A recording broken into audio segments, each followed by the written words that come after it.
the other earth. But Fox knows he is digging in a dirt that his ancestors never wore. He feels the weight of their old eyes, watching and waiting for him to give the clothes back. Put the clothes back, Fox.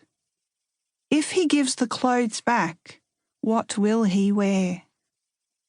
Wherever Fox goes, he faces the dilemma. People despise him for his ways, yet his ways are as deep in spirit and creation as those of the people who shun him. He's a difficult one, both predator and prey, a clever hunter who is forever hunted. His compass is true, but his tracks zigzag to confuse. He sits on the outer, waiting for me to discover him, because at the moment I am on the outer too. He watches me. Can you see him? He's clever at hiding. Pigeons on a balcony. The cold steel needle goes into my right bum cheek and the yellow oil is pushed in. Metal and veins never mix well. 3 nurses hold me down on the bed, my face buried in the mattress. I scream, but the sound is defeated by the noise in the back of my head. I struggle to breathe, but there is no oxygen to be found in the tiny space between my mouth and the plastic sheeting. I'm angry as hell. The marauding invaders have succeeded in their conquest, and a great glob of heavy-duty antipsychotic is pulsating in my butt, radiating into the rest of my flimsy human anatomy with the unrelenting shockwaves of an atom bomb. It's fractals now, a picture Escher would be proud of. I survive the hour-long seconds until I feel the pressure of 1,000 hands swiftly release me.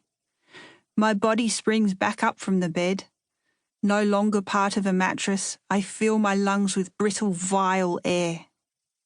I spin over and spit a vomit of abuse at the retreating posse. With their bulging backs, they are as ugly as toads as they file out of my room. My deactivated body won't allow me to punctuate the room with a rainbow of action. They're now oblivious to my words anyway. A complete reversal of 10 minutes ago when I was scratching at the walls like a crazed cat in a stranger's hands. My head hurt, my heart hurt, my soul hurt, and now my body hurts. Within this chemical straitjacket, I am the final tiny babushka. It's keeping me contained in my amygdala, in my head, in my body, in my bed, in my room, in the ward, in the hospital. I'm sure I'm not the only one in here who's dizzy from being confined to a 12 by 12 metre square common room for weeks, sometimes months on end. I've been here for 6 weeks and I still can't make out the horizon. Confinement like this does funny things to an animal. It doesn't matter if it's for the benefit of the hostage. I once saw a Tasmanian devil lose his mind from captivity. The fearsome nugget of damned spite had dissolved into the 1,000-yard stare of an old teddy bear.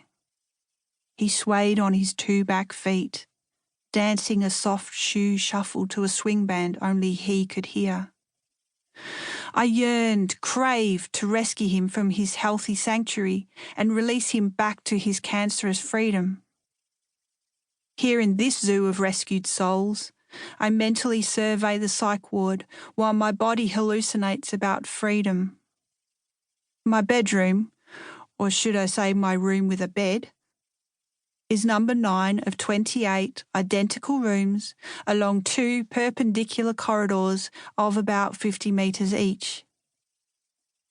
I have 1 white sheet covering a blue plastic mattress that farts if you sit down too quickly. The single metal frame bed is bolted to the hard floor, as is the side table and cupboard with 3 shelves. There are no handles on the cupboard, so sometimes it's open, sometimes it's shut, but you can't choose. It mainly depends on who went through it last. There's a small scribble of graffiti on the wall just under the bed.